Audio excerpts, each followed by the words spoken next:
ప్రధానంగా మనం జరుపుకునేటువంటి సంక్రాంతి మకర సంక్రాంతి. మకర రాశిలో శివుడు ప్రవేశించిన ఉత్తరాయణ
భక్తులు ఇక్కడికి వెళ్ళి కాబట్టి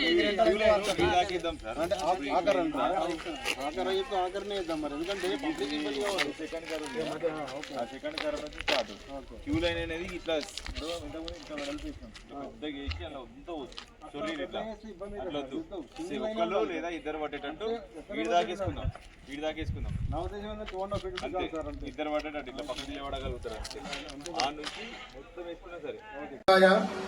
దక్షిణ కాశీగా ప్రసిద్ధిగాంచినటువంటి అత్యంత మహిమానిత క్షేత్రం భూలోక కైలాసం శ్రీ కూడవెల్లి క్షేత్రం. ఈ క్షేత్రంలో సాక్షాత్ శ్రీరామచంద్రుల వారే స్వయంగా సైకతలింగ ప్రతిష్టాపన చేసినటువంటి చరిత్ర ఈ క్షేత్రానికి గలదు. పూర్వం రామరావణ యుద్ధం జరిగిన తర్వాత బ్రహ్మహత్య మహాపాతక దోష నివృత్త్యర్థం శ్రీ సీతారామచంద్ర స్వామి వారు ఇక్కడ మాండవ్య నదిలో పుణ్యస్నానమాచరించి అదే నదీ తీరంలో సైకతలింగ ప్రతిష్టాపన చేసినటువంటి మహిమానితమైనటువంటి చరిత్ర ఈ క్షేత్రం కలదు. అంతేకాకుండా కాశీ నుండి స్వయంగా ఆంజనేయ స్వామి వారే శివలింగాన్ని తీసుకొచ్చి ఇక్కడ ప్రతిష్టాపన చేసినటువంటి శివలింగం నేటికి ఈ క్షేత్రంలో దర్శించుకోవచ్చు. రామేశ్వరంలో ఉన్న మాదిరిగా సైకతలింగము, కాశీలో ఉన్నటువంటి విశ్వనాథ స్వామి వారి లాగా కాశీ నుండి తెచ్చినటువంటి శివలింగం ఒకే ప్రాణమట్టం మీద రెండు శివలింగాలు నేటికి దర్శనమిస్తాయి. ఈ క్షేత్రాన్ని సందర్శన చేసుకుంటే కాశీ రామేశ్వర క్షేత్ర సందర్శన చేసినటువంటి పుణ్యఫలాన్ని భక్తులు సంపాదించుకోవచ్చు. ఇహలోకంలో సకల సౌఖ్యాలు, అంతిమ మోక్షాన్ని ప్రసాదించేటువంటి మహిమానిత క్షేత్రం శ్రీ కూడవెల్లి క్షేత్రం. ప్రతి ఏటలాగే పుష్యబహుళ అమావాస్య నుంచి మొదలుకొని 5 రోజుల పాటు ఈ జాతరోత్సవాలు అత్యంత వైభవపేతంగా జరగనున్నాయి.